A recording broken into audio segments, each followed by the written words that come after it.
right. Good evening, everybody. Happy Sunday night. My name is Chris, and you guys have tuned in to another episode of Talking TSR. To my virtual left or right, I'm not sure what it is tonight. We have Rick. How you doing, Rick? How's it going, my friend? It's going well. It's going well. Lots happening going on. It's crazy. I mean, it was a gorgeous day in the Northeast today. It Yes. was nice and warm. Yeah, it was like, a little taste of spring coming at you. Mhm. A lot going on in regard to Temple of Elemental Evil coming up. So very excited about that. Yeah. So yeah, there's just a lot going on. I've got a couple of announcements to get into. We've got a great episode for you guys tonight. We are going to talk about, we're actually into the temple now in Temple of Elemental Evil. We're going to talk specifically about levels 2, 3, and 4. And that's going to save us with a little bit more for another one. So Rick, what's up? How you doing, man? I'm doing good. Keeping very busy. I love, like you said, I love the weather. I'm actually, getting out under that big orb they call the sun, which is fun because one of the silver linings to that, I think the pandemic was I discovered a love of hiking I didn't even know existed. So now that it's warming up again, it's like I can't wait to get out there. And on the good side too, one by one, my friends are all getting vaccinated. I'm kind of the last of the Mohicans almost. So Yeah.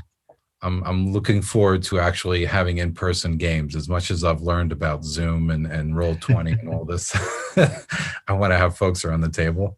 I hear you. I hear you. My We're wife not pushing it, but we're looking forward to it. So, Nice. But like I said, I'm kind of the last of the Mohicans now. I'm actually the outlier, so I've got to get my shot. But this is what I got. I guess I'm too healthy. Yes. Little did I know I should have taken up smoking 10 years ago or something. But it'll come when it comes. I hear you. So, I hear you. No, you're yeah, keeping busy. Oh yeah, lots going on. So a bunch of different updates. So obviously most people are tuned in to hear about Temple of Elemental Evil or number 7. So we do have a couple of updates on that. That is going to the printer this week. Fingers crossed. This week. 724 pages, and it's a 2-book slipcover edition. If our wonderful producer Alana could pull up that picture of the slipcase books next to the other books as a reference, you can see just how massive it is. So we are extremely excited about that. And in regard to that as well, I just want to remind everybody that this Thursday, 1 p.m. Eastern, we have a stream. Our seminar, What's New at Goodman Games, is going to be being streamed at GaryCon Thursday at 1 p.m. And we're going to talk about a bunch of different things. Excuse me. And one of those things we're going to talk about is Temple of Elemental Evil. So, and I believe pre-orders are going live right around the convention or sometime early this week. So we are getting very closer to that.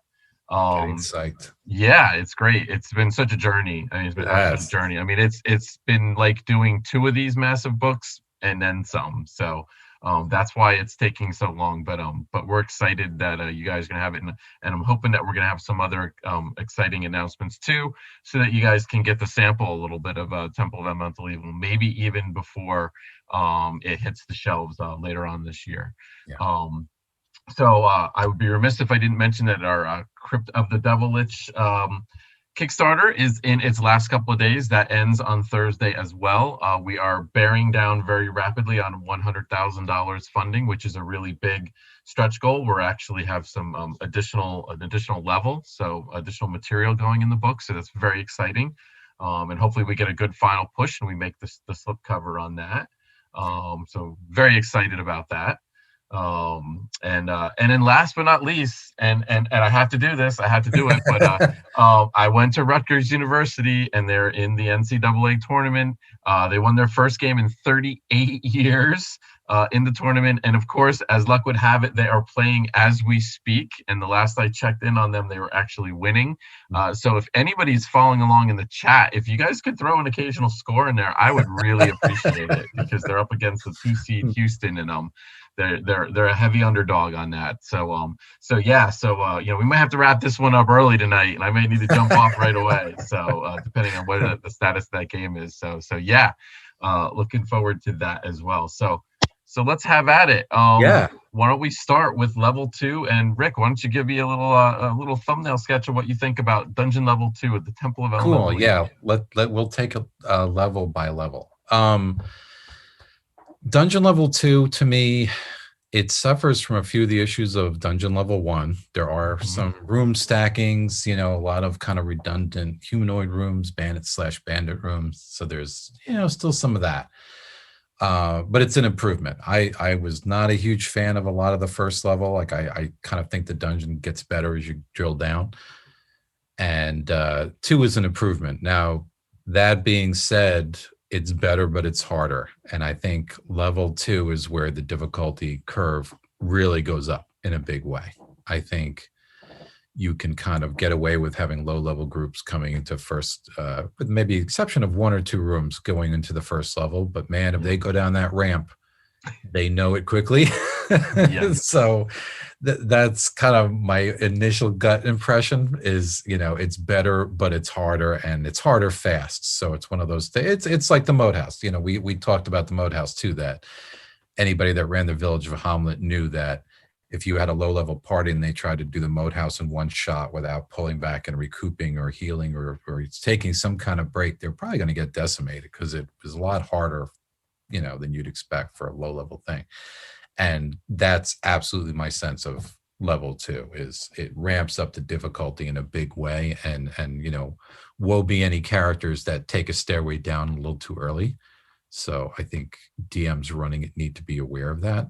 Yeah, um and remember back in the earlier editions of D&D, the level underground that you were was equivalent to the threat level basically. So if you were going down, to the third or fourth or fifth level, it was designed to get harder. So if you fell into a pit that brought you to another level, not only did you take the damage, but the stakes got higher. So I would agree with you. I do think that level 2 suffers a little bit of monotony from level 1. I would say of all of the levels, I would say level 2 is probably my least favorite. mhm. Level 1 is just, it's level 1, and I think my groups, I probably had the most experience in running people through it. Yeah. Level 2 is probably where we started, hitting the wall a little bit in that. Mhm. But I do agree with you that it's almost like the encounters, you can go around the wrong corner and then all of a sudden you can get out of your league kind of quickly. And I felt there wasn't a whole lot of sizzle with the encounters too. They were mostly humanoids. There was a couple of NPCs. Yeah. But yeah, not a whole lot of interesting going on in there, in my opinion. Yeah. I love the temple areas. I think they're very cool. I think each temple area manages to strike its chord as far as its element. But yeah, kind of around those, because even the first level, I don't mind abandoned rooms or empty rooms or rooms with ruins in them and that kind of, skeletons and atmosphere, if you will. So I didn't mind all that on the upper level, but yeah, this one in between and around the temples to me was a little more boring. Um, Now we've got a comment. Max Sterling is asking about fixes for plot holes, plot issues.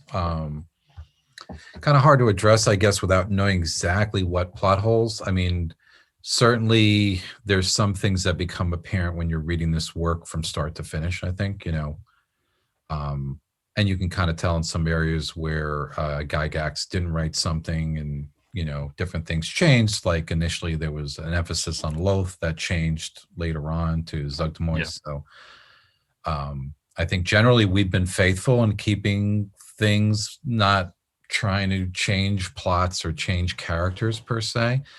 Um, and one of my challenges, I think, for level 2, going to the Ore edition, the original Adventures Reincarnated edition, was really being faithful to that hierarchy of clerics, trying to keep all the little clerics in their power levels, because as you know, level 2 is all about infighting in the different temples.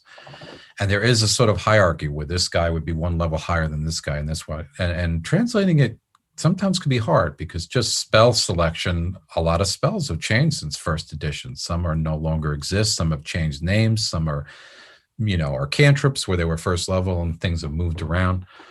So I know that was one of my struggles. I wasn't changing plot lines, but I certainly was. I had to work to keep the characters to what I felt were faithful to the originals. Yeah. And this was your first conversion work, the very first level. I Yeah, assume you did level 2 before you did level 3, yeah, yeah, and before you went into the. So this was your proving grounds basically. And I remember yeah. you even saying you were struggling a little bit in the beginning. It took you probably a level to get your conversion feat, as It we call did. it. It did. There was a glorious moment at a certain point, when I think I was weeks in, that all of a sudden I just was in the zone. Like any project, you know, you just fall into that zone and it comes very easy. And but certainly, yeah, I took it in order. I took level 2, then 3, and then the 2 nodes I worked on. And yes, I had done some node work, but that was more original. So the translation really came in on the second level. So and all of a sudden there were just NPCs everywhere. So Yes. there are so many, different clerics and NPCs, and then some characters that aren't really named that should be NPCs, or Mhm. one room they name under priests. So you have to decide, well, how am I going to handle this under priest? Am I going to make, up a new monster entry, or how am I going to handle that? Or am I going to modify one, or, what do we got? And you're trying to keep everything balanced. So yeah, it was definitely, I had to get into my zone. Definitely, I think before I started the third level, I was absolutely much more, uncomfortable footing when it came to that. Yeah, definitely. One interesting thing that I noted about level 2 was the fact that there was absolutely no introduction to it. It was literally like, level 1 ended, and then level 2 started, and there was an wandering monster encounter table, and then boom, Yeah. right into the encounters. And then, as we're going to talk about a little bit later, as we got deeper and the levels got a little bit more complicated, that certainly changed. There was a transition in that. Mhm. So I always thought that was kind of interesting. Yeah. Um, Great. And just to let you guys know, just I know a couple of people jumped on the stream late, and they're answering it in the chat. But we are talking about Temple of Elemental Evil. We're kind of talking about the original first edition, but we're also talking about our fifth edition treatment, or number 6, Yeah. that's going to the printer this week. And I also got to thank several people who've been throwing scores in there too. It's halftime and Rutgers is up, so thank you guys for that. I appreciate it. So all right, so now we're diving a little bit. Any more on level 2, or are you ready to plunge down into 3? Let's go into 3, because 3 Okay. is the level I really like. So Okay, so let's talk about 3, and then take it away, Rick. all right. Yeah, I like to refer to level 3 as kind of like the fun level, or what I call the zoo level. And it's really because it just has so many fun, unique rooms in it. Sometimes they kind of strain credibility a little bit, I think, because there's rooms just with illusions, or rooms set up with traps, where you sort of wonder, are these creatures just, sitting down there maintaining this illusion all day long, just waiting for intruders to come in, to this place that's supposed to be flying under the radar. But realistically, they're such good rooms, and there's such just cool encounters where you have, Zug Demoy has different rooms with her various little pets in them. I love all those different rooms with the Lucrata and the Umbra Hulk, and the illusionary room with the jackals. And obviously, folks, as we get into this, spoiler alert. So if I didn't say already, so, we're at some point, or worst comes to worst, when we get to our top 5, we'll definitely be hitting, I think, spoiler territory. So be warned. But yeah, I love all those kind of rooms. I'll get to, again, specific rooms maybe a little later on, but there are so many good, interesting rooms to me, so different than the upper levels, where again there was more room stacking, where here I really felt like Gygax really bared down in his writing, and came up with some really cool, unique rooms to be explored. That's, to me, third level is where it really got good. That's where it sings, and it's a shame, because if I had a nickel for every time I heard somebody say they ran the Temple of Elemental Evil and their group never got past the second level, or never got past the first level, it happens. It's a big place. Yeah. And it's a shame, because the good stuff, to me, really kicks in on the third level. But how did you feel about the third level? Like, what? Yeah, I have very similar feelings on it. It's the fun level, in my opinion. I guess if I had to pick my favorite between 1, 2, 3, and 4, 3 is probably my favorite. 4 is is good, but 4 actually, we'll get to 4 in a second. But I just think that you're right. I think every encounter, almost every encounter, was just interesting, different than the previous one. Mhm. There's some crazy stuff going on in there. You really start getting to some of the amazing descriptions, and really that evocative setting of the tone. Even the names of the rooms. I mean, you had the pleasure chamber. Yep. Just to let you folks know, so we're showing some of the artwork that hasn't been seen yet. So every once in a while, you're going to see a piece of art floating up in between us. So that's the original art that we've had done for some of these encounters. And the art that you're going to be seeing tonight is specific for levels 2 through 4, and I think we have a map as well. So, and I also saw in the chat somebody was asking what the price is going to be of this sucker. It is going to cost $100, and I know that sounds like a lot, but again, it's bigger than 2 other Or books put together with a slipcover. 724 pages. So it's, it's massive. It's going to be heavy.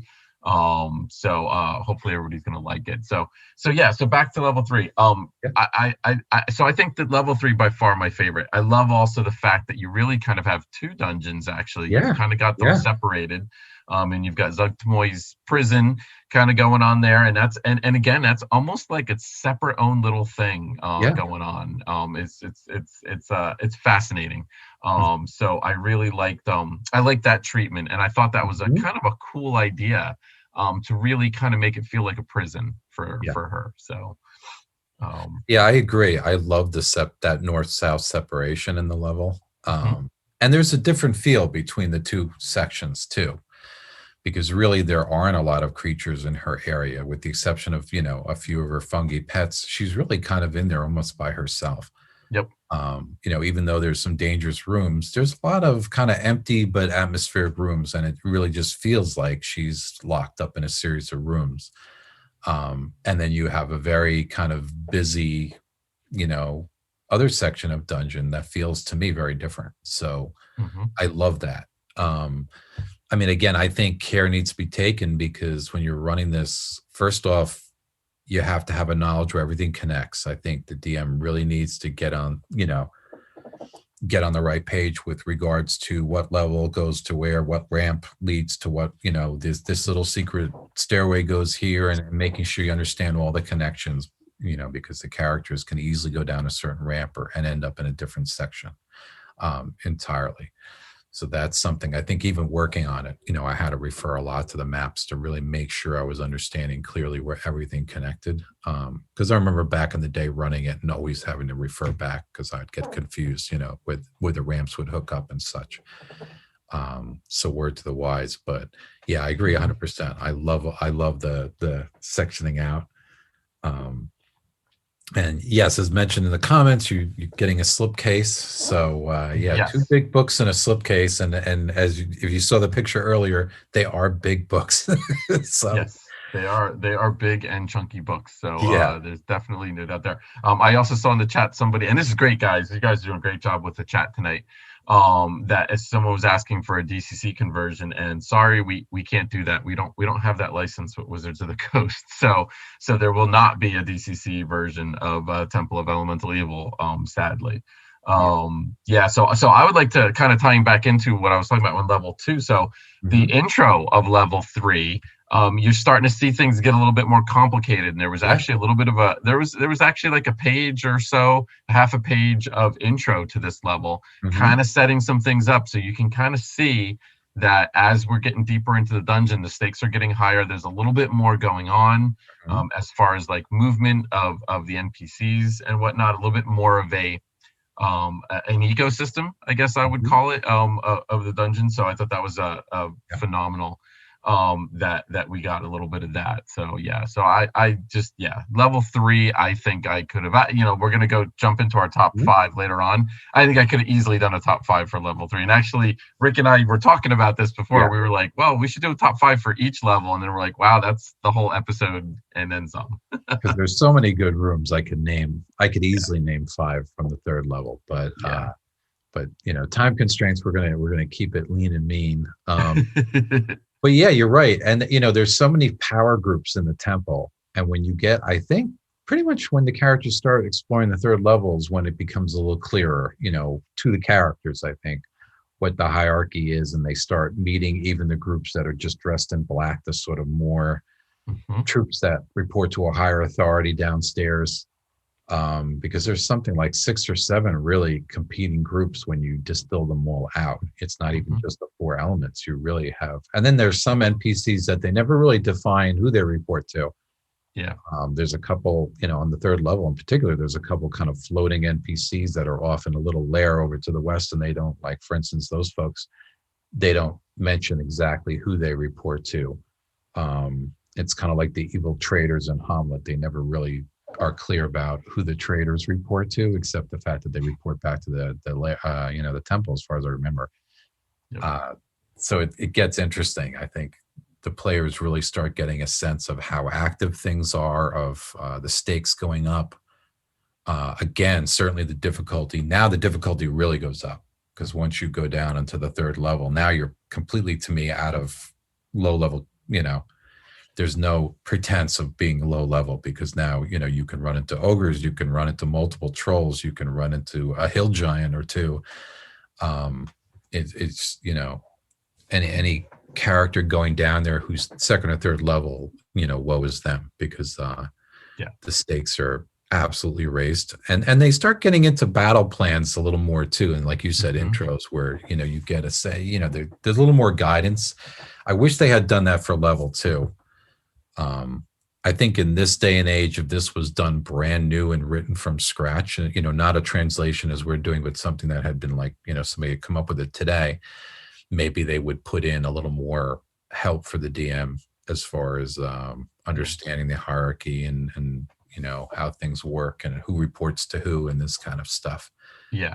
And I think that's the original, I think, suffers on that a little bit, because clearly there is a lot going on once you Yeah. start getting into the temple, and like you said, you have a lot of different factions, and not only do you have the 4 elemental factions, but then you've got the side factions, and then, like you said, you mentioned, the Spider Queen has kind of got a little bit of a role in this and everything. Yeah. So it really would have benefited from a little bit more detail on some of those factions. I just Yeah. think that back in the day when this was created back in the 80s, that just wasn't as paramount as it would Mhm. be, like today.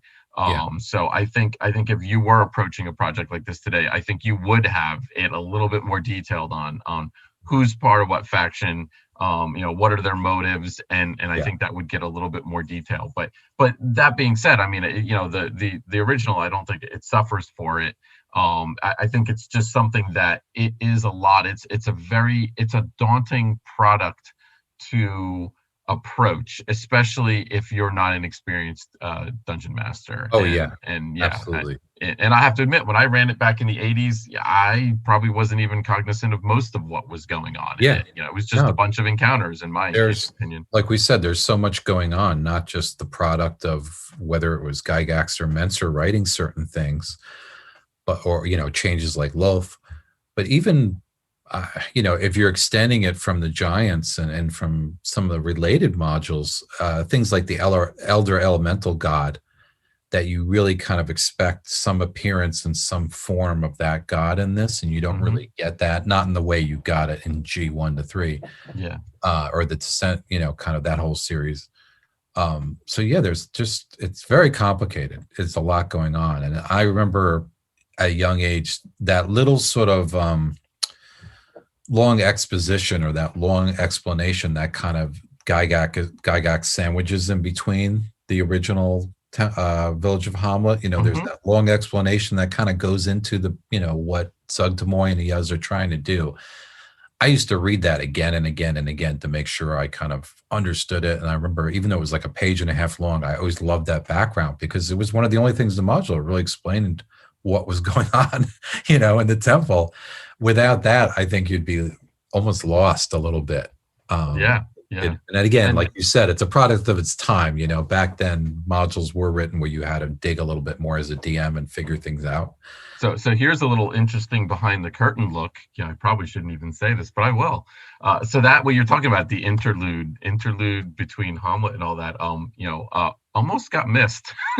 Oh If you man, recall, I assigned levels to writers, and that wasn't a specific level. It Yeah. was an Oh interlude, wow. and we came across it, and we got it back in there. But yeah, we almost the original document that was turned in actually did not have that. Yikes. And again, yeah, so we kind of caught ourselves there. Our crack team caught ourselves, There we go. and we made sure we got that in there, because that is crucial. That part really does fill a lot of gaps in, Yeah. as far as really the behind the scenes stuff that the player characters might not ever discover, or they might only discover a nugget or two of it, but was really kind of crucial for the game master to kind of understand and kind of wrap their head around what was truly going on here. And I Yeah. guess at the end of the day, even after you read that page and a half, you could say, wow, it's kind of a confusing mess. It's Oh what's yeah. going on. No, this definitely strikes me as one of those books where when all is said and done,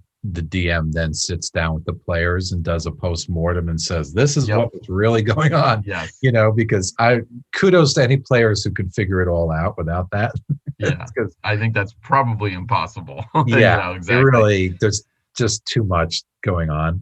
Yeah. And I think that's probably one of my favorite parts of being a game master and running, even when I'm just running a game at a convention, that part of after the event is over and you get to sit and pull the map out and show the players the Oh map. yeah. Oh, you missed the room over here. I Yeah. know you did, oh, but you guys did, you figured this part out.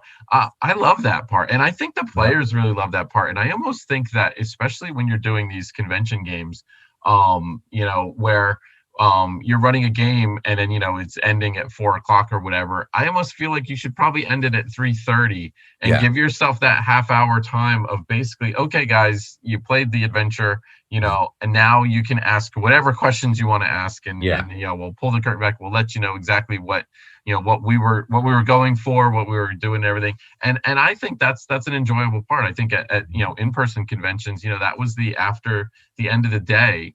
That was the going back to your hotel room and hooking up with your friends who you hadn't seen for 16 hours and finding out what they did during their day and everything and all that. And it's kind of the same thing. So I think I like that part of it too. Yeah. And that's probably the designer part of me, kind Sure. of wanting to say all the cool stuff that I created, but you never saw, for Well, whatever reason. it's no, that's such a good observation because it's true. I think when you DM, let's face it, as a DM, you design so much stuff and your players only see the tip of that iceberg. And Yep. as I've DM'd longer and longer, I've learned to limit, frankly, what I design, to not over design, to not design a whole world if the characters are going to take one country road, because eventually you realize they're probably not going to see a lot of this stuff.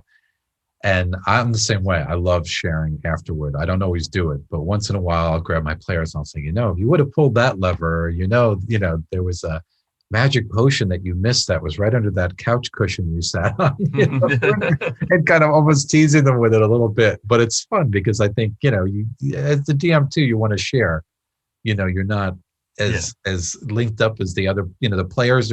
My players, at least, are often talking battle notes back and forth and having little huddles. And as a DM, you're sort of separated, and I think you want to share your design process with somebody, and your players are the closest agents. So, occasionally you want to reach out and kind of give them a little taste of what your side of the fence looks like. I agree. So that's I'm glad I'm not the only one who feels like that, because that's a great observation, man. All right, so let's jump into level 4. Before we hit level 4, we did have an interesting comment in the chat saying that one of our folks in the chat has never been to a convention game before, and he asked the question, what do you do when your session ends and you haven't finished the adventure? And I'll give you the real answer there is, if people don't have another game to go to, there's usually, or if they're not kicking you out of the table, as in there's another game that's at that table, you could just keep playing. A lot of times people at conventions, they have other things they're doing. One person might be, I've got a hard stop, I got to go run and go do this game. But I've done it a couple times when I was running the original Crypt of the Devil Lich final round table. We finished our allotted 4 hours and we were having a blast. We stopped, we took a 15-minute break. I scored the tournament. And then we played another hour and a half after that. And it was like 1 a.m. on a Saturday morning. And just because we were having a good time and they wanted to get to the final encounter. So, and that's the best feeling, when you have a good group and Yeah. there's that synergy there, and they're having fun, and the DM's having fun, and everybody's clicking, and you want to just keep the fun going. To me, Yes. that's what conventions are about. So level four. Yeah. So I actually converted level four. And that was a tricky one to step into because I converted Hamlet and I converted the Moat House, but I did not convert any of the levels. And I jumped into level four, and it was a little yeah, it was a little bit of a learning curve there because there's a lot going on. There's some really long encounters in that. And again, take a look at the original. There are extensive pages of notes before you even get to the encounters, where Gygax detailed out the tactics, and what happens. Like the deities can be Okay. summoned in and everything. Basically, a lot of these things. Like, well, we're going to talk about this now instead of in the individual rooms because a lot can go on in this very Mhm. dynamic setting. Because this is where all the big bads are and everything. So, Yeah. so give me your rundown of level four, Rick. Um, Level 4 is a hard one because by necessity, it's where you've got to get down to the greater temple and the sort of meat of things. I didn't find it as interesting as level 3 because again, I like these weird kind of interesting offshoot rooms where, to me, level 4 is all business. Yeah. Here are the bad guys, here are the leaders, and I have a love-hate relationship with the room descriptions there. In one sense, I think they're masterful descriptions of how you can hyper detail layers for some, like head wizards or head bad guys. Like if you look at Senshock's layer and some of these layers, they really go into painstaking, several page detail in some cases. But then on the flip side, part of me thinks it's too much. It's kind of Mhm. so. But again, it's a good example. There's one room where there's a cabinet with like five different little secret, things in a cabinet, and another NPC has got a treasure that's like a little wooden egg that's interlocked, and if you open it up, it's got little precious gems or things in it, or something along those lines, and stuff like that. I think is good for the DM. I think it's really good to see an example like that and realize every treasure doesn't have to just be a sack of 50 gold pieces, that you can kind of really think about what's there. And the little insight into some of the characters I thought was fun. Like you have one real big bad leader, but he's got a bunch of amateur plates, like these kind of little plates he's painted himself that are just sitting on the shelf, that Gygax makes a point of saying these are really Mhm. badly done. Yeah. And you can tell he's just, he painted them, he wanted them on his shelf, and it was, and they refer to like some books he had of leadership that look rarely used, and it was just interesting because here you have this very dangerous, big bad NPC, and yet you get little bits of insight that he's maybe a little vain or a little lazy or a little, this or that. And to me, that just builds on all the little insight we've gotten into the other clerics leading up to these guys who are really running things. Mhm. I thought that was a cool look. Now, what do you think were your main challenges as far as translating that level? Because that had to be hard because of Um, that level of detail. yeah, it was more the encounter areas were very extensive, and they were extensive. And when I approached the conversions, I really like to kind of approach things from a technical standpoint. I like the information to be presented kind of the same way and in a logical way, so that the game master knows, well, if I need to look for treasure, I'm going to look at the end. If I'm going to, the read aloud is at the beginning, and these are all over the place. I mean, there's some rooms where there's read aloud, then there's information on the room, then there's read aloud, then there's information on the room. Yeah, So that, and again, we tried to keep it as original, as faithful to the original as possible, but that did require, some of those really lengthy rooms did require a little bit of massaging and a little bit of just kind of, not taking anything out, not mhm, adding anything, but reorganizing what was there to yeah. make it a little bit more cohesive, a little bit more tighter, and just so it's a little bit more easy to Oh yeah, approach from a game master and at the yeah, game table. So that was probably the biggest challenge. I think the thing that I remember most about level four is the map, and we had the map up there. We're showing you, it was such a distinctive map, and that was brilliant. I'll never forget that map. I think, So I remember that from I remember when I first found out we were going to tackle a Temple of Mental Evil. That was my first thought, was that map. I was like, oh wow, we get to do that. We get to do that map and the nodes. And I'm like, Yeah. that was my second thought, was like, whoa, what are we going to get to do with the nodes? So but yeah, so that would probably be my change. And like you'd mentioned earlier too, with some of the, especially the spellcaster NPCs, Mhm. there's a lot of nuanced changes in spell lists. Things Right. where it's like, this used to be a second level spell, now it's a third level spell. This used to be a cantrip, now it's first level, or now it's gone. I mean, the fun part is getting an opportunity to bring some of those classic spells back, Mhm. and magic items that were taken out. But there is this time where, when we're in the editing process and we're going through and like, nope, that's not a cleric spell anymore. And I'm like, what? How could that? Was it darkness? I think darkness is not.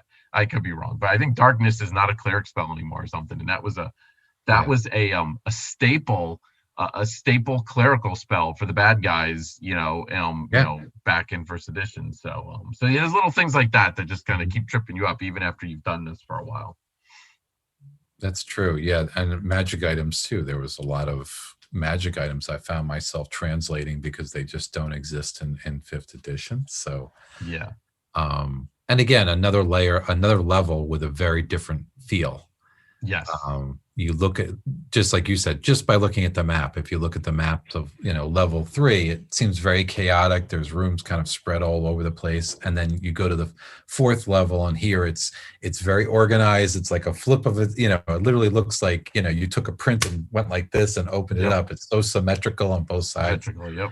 Absolute different feel. So to me, that's like a little bit of a wake up call to anybody mapping it, even as a player, that, hey, we're someplace different right now. Yeah. Um, Okay.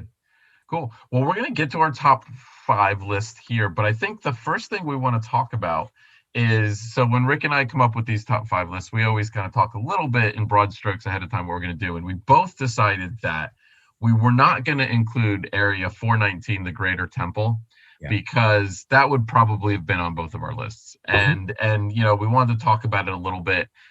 That was a fascinating. So that is like the encounter. I mean, that Yeah. is, when you guys have gotten down to the level 4, unless they've done something super stealthy, they know you're there, Yeah. and that's basically where the last stand is.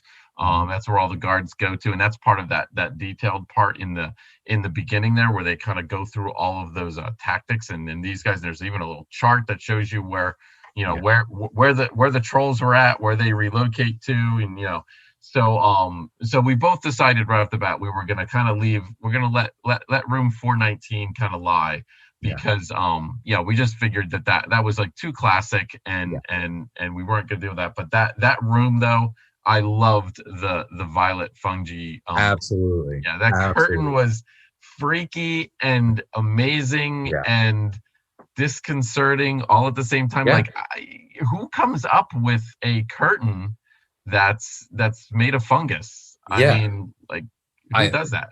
the all three like kind of stacked elements, because you have these rooms that kind of go deeper. You've got the fungi curtain, you've got this room where it's just walled in gems, basically a mosaic of precious gems, where it's just ridiculous as far as the gems go. And then you have the kind of beam of light room, as I like to put it. So you just have some very cool stacked rooms. But like Chris said, yeah, it was almost too obvious to go there. So I think when we do most of these top 5 lists, we try to avoid just automatically saying the boss room, because that's such a easy place to go. But yeah, not to say we don't like it, because that absolutely is one of the best. I guess it's, what is it, room 419, I think, is the best, coolest room, certainly in the 4th level. But there's a lot of other ones to talk about. Cool. All right. Excellent. Well, I think we got to get to our top Yeah, list let's here. let's get to it. Am I And starting this party? yeah, get the story started. First of all, yes, go Rutgers. They're winning, and it's in the second half. I'm getting really excited. Anyway, to the Getting task at good. hand here. Thank you guys for that. If you guys can keep plugging that score every once in a while, that'd be awesome. And a couple other really quick things too. As far as maps are going to be not pull-out maps, but we do have 2 gatefold maps that are in the module. And believe we've got 1 gatefold in each of the volumes of books. And we do have an extensive section on essays like we do in the other orb books. Somebody asked about that. Sadly, we don't talk about pop culture in any of those, like somebody was asking, but we do have an amazing interview with Jeff Easley. And it actually kind of goes, it's more than just art, let's put it that way, but it is amazing.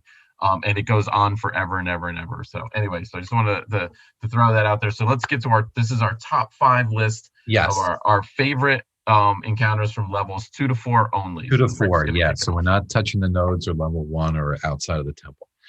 All right, starting right off, I have an honorable mention. I could name probably 5 honorable mentions, but I'm just going to throw one out there, which would be room 207, which is the pearlescent room. And now this is the room where you have this sort of mirror and the, angelic beings Yep. very kindly asking the players to just throw down everything they have of worth. There's basically some werewolves kind of behind the curtain, and again, obviously, spoiler alert. It's so obviously maybe screams traps to today's audience, but it's such a fun room. It's such a cool idea, and they really go into detail and kind of the fake angelic beings speak, and they always use references to multiples of 7 for some reason. I guess the same way you'd kind of use like 6s or something as like an evil number for whatever reason. Gygax centered on 7, so they make mention of, we'll empower your artifacts by a power of 7 and this and that. And the idea of these werewolves kind of doing this is great. And anyway, it's just a fun trap room. So that's my honorable mention. So before I go to number 5, do you have an honorable mention or two you wanted to? I was considering my honorable mention I was considering that to be room 419. So Okay. yeah, so that's mine. So yep. So Fair go right enough. to That it. definitely deserves one. All right. So then jumping to my number 5 room, and again, this could have easily been one of any of the zoo rooms or pet rooms, but I did pick one of the pet rooms, and that would be room 309, which is the Bronze Pit. Now, this is the area with the Umber Hulk. Just for sheer creativity, I think it's just so cool. And it is something where the players, when they first encounter it, are not really going to know what's going on. And there's sort of like a ladder that they can find that goes down into the pit and an alcove. And, but in the beginning, it's just very ingenious the way Gygax designed this area to imprison a creature that, frankly, would be really hard to imprison. And the characters, when they first stumble across it, are just going to see this wall, this area all sheathed in bronze, and not really understand perhaps what exactly is going on with these, polished bronze walls all around and everything. And then they might very well find out the hard way what is in the pit. Being an Umber Hulk that's hiding in an alcove. So that is my number 5. Is I think the Bronze Pit, because out of all the different pet rooms, I thought that was the most unique.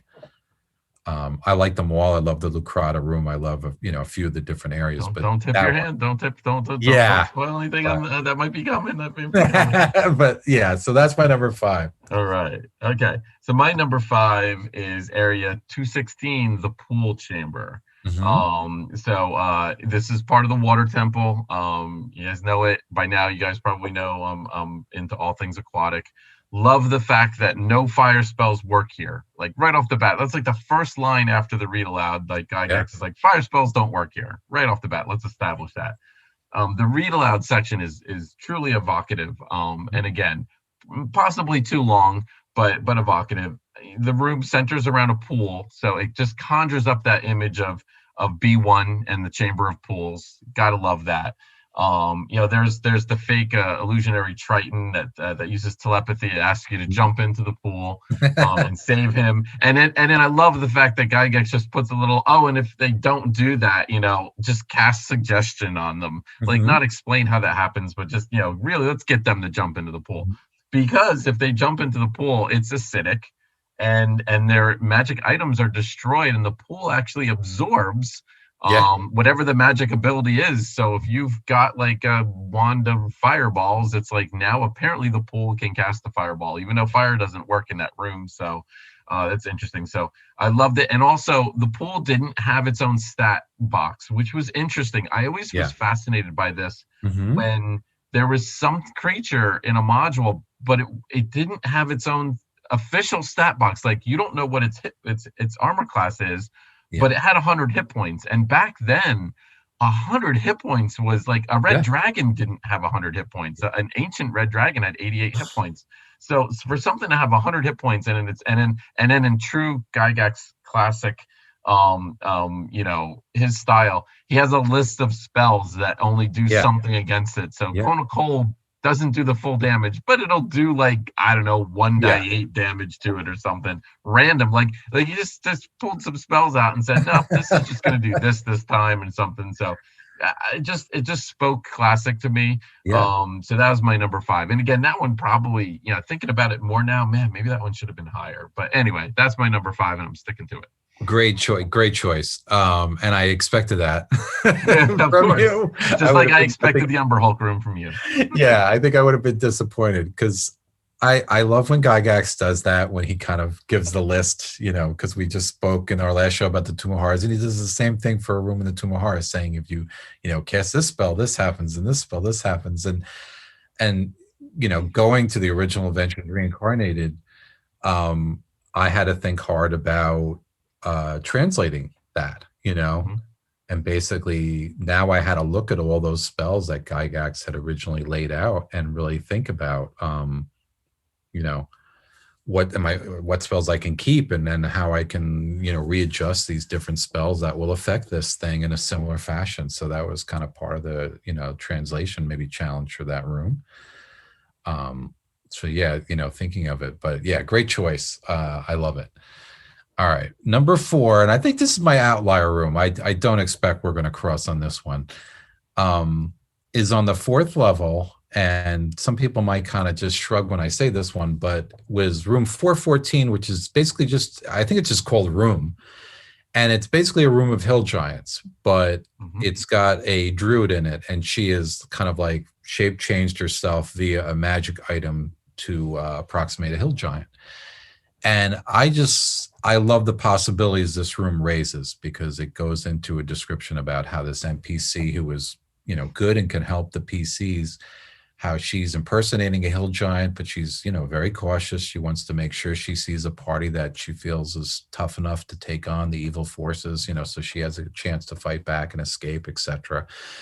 And they even go into the detail of describing that the particular hill giant that she is impersonating, he's up on another level, and he's, described in a different room, sort of, playing hooky from his duties up there. Yeah, he's a slacker, right? Yeah, and he's got his own little renegade band, of bugbears and such or whatever with him, but he's not being missed because she has taken his place. And I love that synergy between the two areas. I love the possibility of her being polymorphed and what it kind of lays out, depending on how the players, play things and how they react to maybe this hill giant that's sort of shadowing them and just observing them quietly as opposed to attacking them. Will they attack her? Will they not?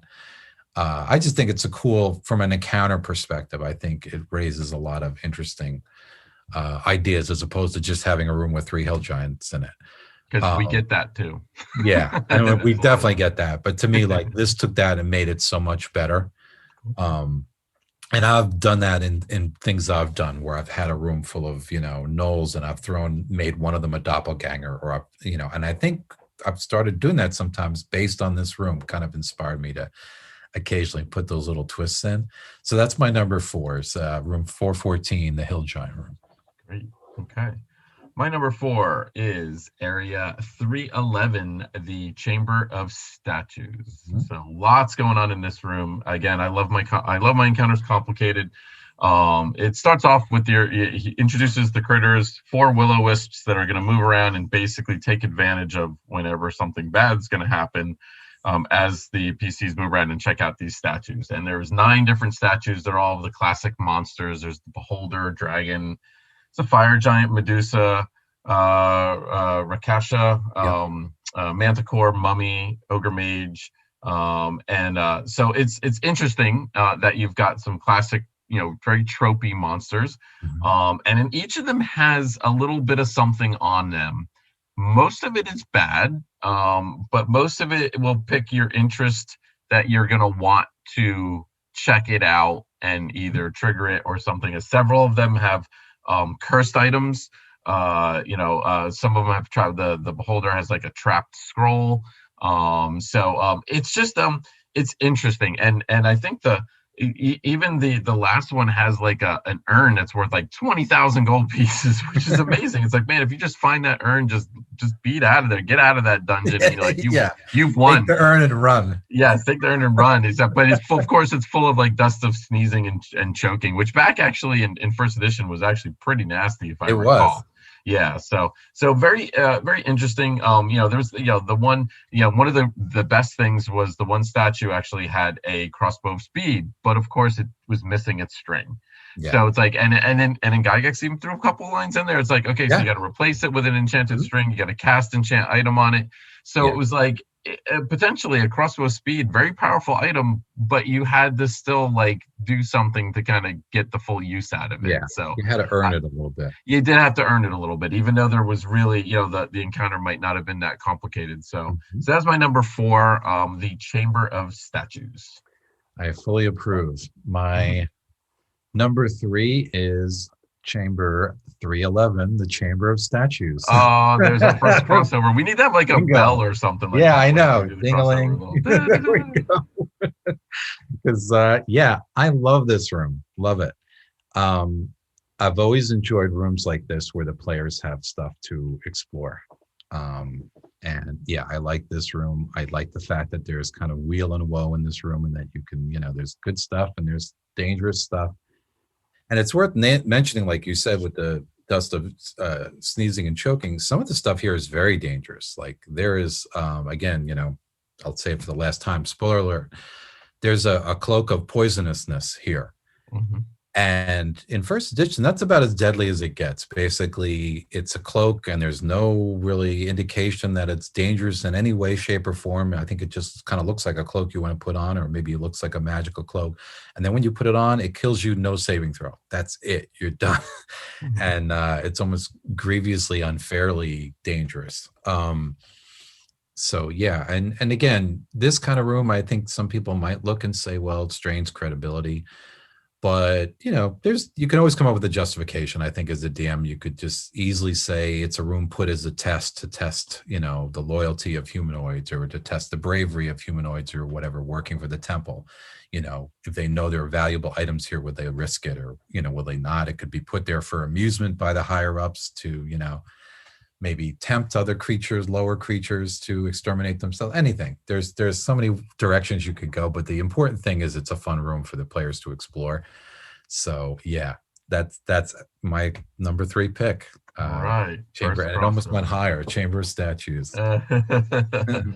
Okay, my number 3 is Area 213, the Hall of Verdigris. Mhm. This is got probably, in my opinion, the best read aloud section in the module. It's 5 long paragraphs. It's way too long. Don't ever do this. Don't ever, unless your last name is Gygax, don't do read Yeah. aloud like this. But it does set the mood. It sets the tone. It really makes you feel like you're in this room, which is very evocative. Yeah. It's got the whole underwater motif going on.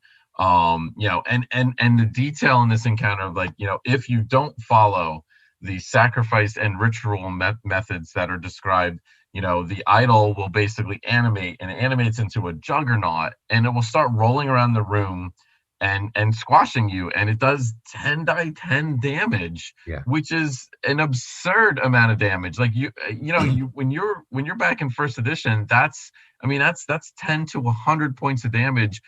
You might be 3rd or 4th level. I mean, you're probably not surviving that. And the idol, the juggernaut, has this like weird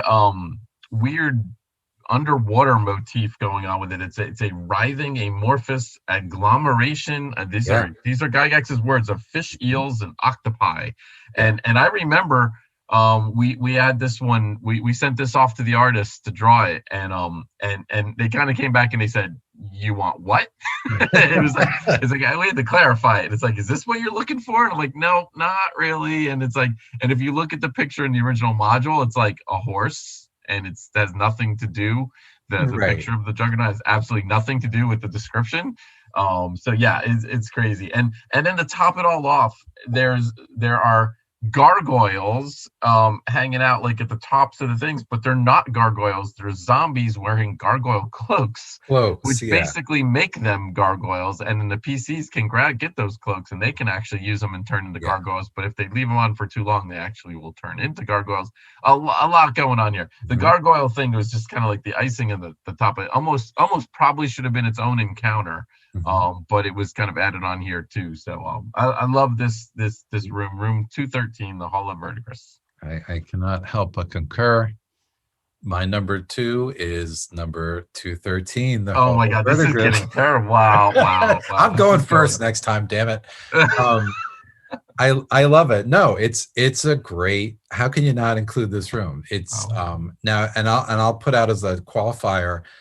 I didn't name the pool room really because I kind of consider that an extension of this room. It's kind of an it was. adjoining, Yeah. because I looked at the two rooms. I didn't want to put them both on my list, but because I kind of look at them as one unit. So I ended up putting this one, but I like both.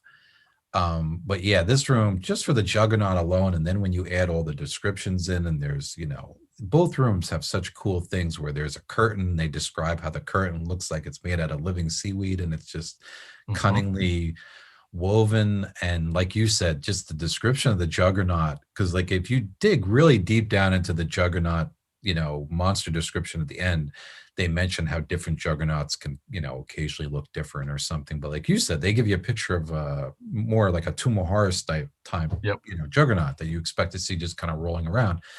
And it's clearly something very different. And I always had this picture in my head of what this thing was, and just, these little eel heads popping out, sort of like, the tongue in Alien just kind of zipping out and out of this big ball of whatever.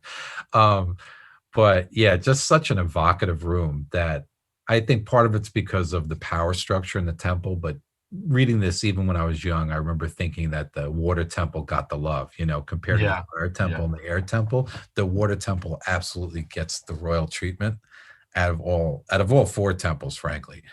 Um, that's where Gygax really doubled down and put the love, I felt. So yeah, it's such a great room.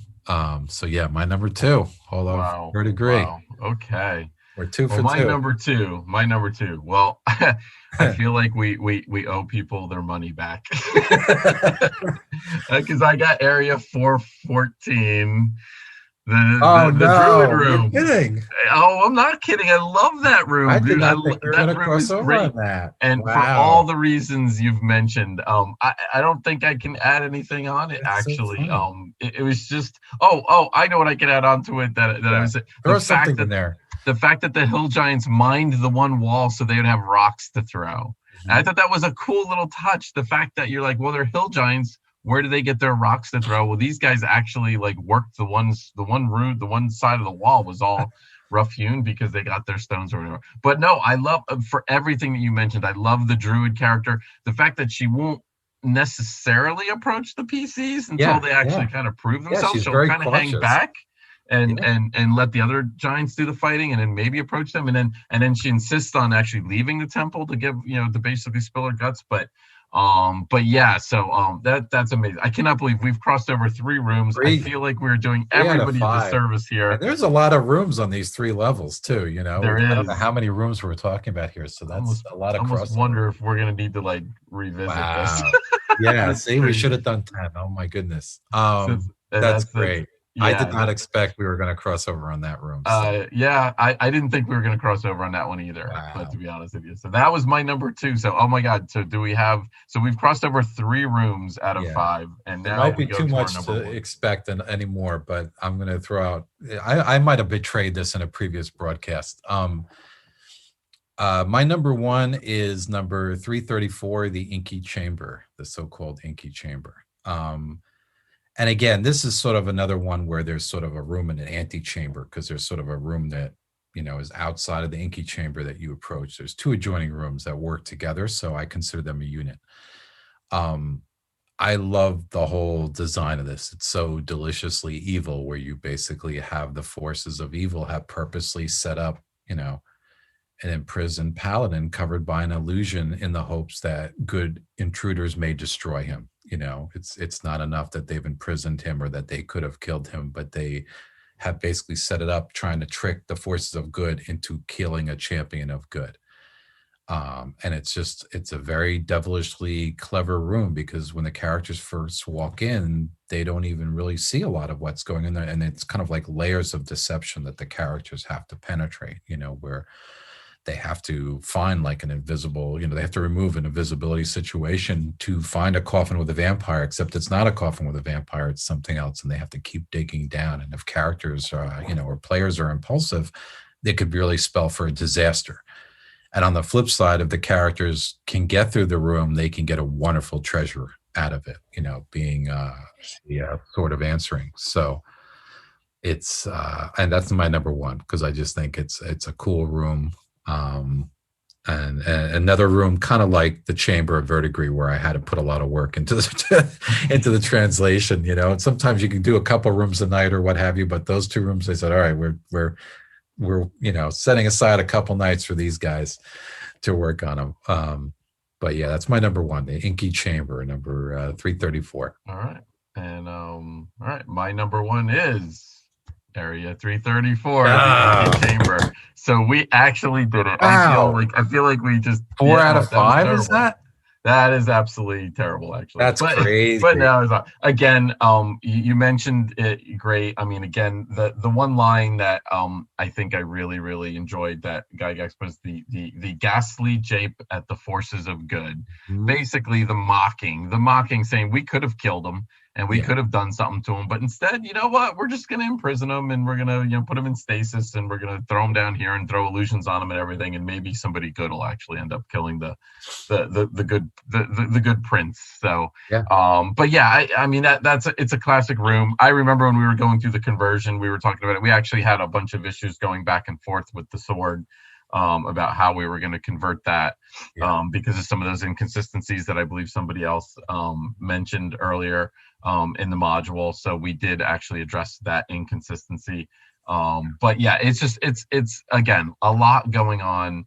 It's not a combat. But then there was that reward at the end, where if you do the right thing and let him go, and he doesn't stay with you, he's very keen in leaving. So Gygax was pretty smart in that, and I forget what he's like 9th level, I think, or something. I forget what level he was. Something like third. I forget what level. Yeah, he's like a paladin lord or something. Yeah. So it's like he was a name level paladin. But that would have probably tipped the balance of the rest of the adventure. So Gygax wisely had him need to go on this very urgent mission and leave and go tell his superiors, and then but if the PCs help them out and everything, there's a very huge reward for them down the road. And I like that was detailed, and you could tell it was more than just loot. Let's just leave it at that. He was a little bit extra there, so something you probably don't see this day and age in modules, but that was a little bit more common back then. So wow, we actually we overlapped on 4 out of our 5 rooms, and that was with agreeing to put the Great Chamber as not even. So could you imagine we if we had the Great Chamber in there, we might have went 5 for 5. Yeah, that's frightening. Holy smoke. So I apologize to everybody for only getting one top 5 list tonight. Yeah. But that's the way the top 5 list crumbles every once in a while. Yeah, as we always say, we don't know each other's top 5. We don't compare notes or anything. We go in here as surprises as everyone watching. So yeah, I had a feeling that one was going to be on your list. I'll be honest with you. I kind of felt the Umber Hulk was going to be on your list, and I knew the Paladin was going to be on your list. That was it though. After that I really wasn't sure. Yeah. For you, I expected either the Pool Chamber and or the Hall of Verdigris. And it's also worth noting actually that we just mentioned the Inky Chambers, that in the ceiling of the pool room, there's a clue that speaks to the Inky Chamber. There's this kind of very devilish clue that's hard to find, and gives you a little bit of, doggerel that if you figure it out, it gives clues like in 3 and 6, and the 6 refers to the 6-sided room because it's like a hex-sided room. So it's very clever. There's a completely different area. Another good room has a clue to this room. So I thought that was cool as well. So yeah, for all those reasons. We do have a comment in the chat here that asking if we are planning to update any other adventurers from later editions or stick with the original basic expert and first edition. That's a loaded, complicated question. Obviously, we get to approach Wizards of the Coast and give them a couple options. We always like to give them a few options that we really like, and then they tell us what we can do. So I don't think the plan right now is there's so many great classic modules back from that era, from the late 70s and early 80s, that we could be doing this for the next 10 years. And hopefully we are. But yeah, as at this point, second edition or third edition, that's not on our radar right now. So, but thanks again for the questions. If somebody could pop up the basketball score, that would be awesome, because the last one I saw was like a 10-point lead, and I'm getting really excited. A couple of last minute announcements here as we're winding things down. Our next show will be Sunday, April 11th at 8 p.m. That's a Sunday night. And our topic is going to be a really fun one. We're going to talk about the classic module I-1 Dwellers of the Forbidden City. Yeah. Which we're very excited about. We do have one more Temple of Elemental Evil show.